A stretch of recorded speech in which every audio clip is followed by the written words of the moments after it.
Boss, ba't mo naman ako binunggo, boss? Nag-aayos lang po ako eh. Paandar na po ako eh. Nag-aayos lang po ang gamit kasi po napunit yung plastic na nakalagay po dun sa may harapan ng motor ko. Binunggo mo pa po ako. Ano nga yung problema? Eh bakit mo pa nga ako binunggo? Nag-aayos lang Hindi po mo ako. alam na Opo. naka-block ka sa pasapan. Pero kasi nahulog po yung bag ko, kaya po inaayos ko rin sa manibela. Ayos na nga po ako, binunggo mo pa po Saan ako. pa lang tuto mag-aaral naman yun na yun? Naka-block ka sa napasukan. Opo, alam ko po. Pero nahulog po yung bag ko, kaya po nandun po ako. Saglit lang po ako. Ganun kung gawin mo. Kahit nakaharang ka lang. Pinapunsinahan kita. Ayaw pa umalis. Nahulog nga po yung bag ko eh. Nahulog po yung bag ko. Hindi Ano niyo po ba ba gusto mong mangyari? Eh bakit mo po ako binunggo?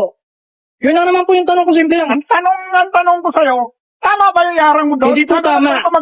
Hindi po tama, pero po, nahulog yung bag ko, saglit lang po. Umandar pa po ako, pagkalingan ko sa inyo, mandar ako kahit di pa ayos yung bag ko eh.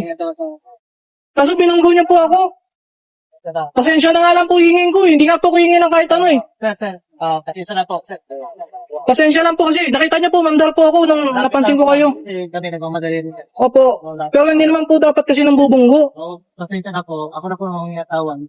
Madali po. Kasi nakita ko sir, nag-ayos ako sir. Hindi naman ako yung nagsiselfone, nag-ayos ako ng bag ko sir. Binunggo po ako eh, tapos di naman ako inanuman lang. Sige, sir. Ang sa totoo lang, gusto kita mabaan. Oo.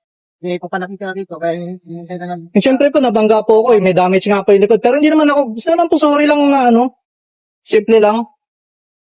Eh, pinapamukha sa akin, galit na galit pa ako. Ay, galit na ano pa, maling-mali pa ako. Napasimple po, basa po ako, oh, nalaglag yung bag ko. Ayusin ko lang po yung Ano bag nga ko. yung gusto mo sa akin? Sorry lang po. Sorry, pero babalik ko sa'yo, dapat maayos parati ang parada ninyo. Hindi po yun basta parada po, nahulugan po ako ng bag. Una-una. Nahulugan po ako ng bag. Sige, hindi tayo mabuhusan ng katwiran, ganun lang yun eh. Hindi naman ako bumarada lang ako. Sige, sige na. Yan ang gusto mong mangyari. Sa boss. Oh, galing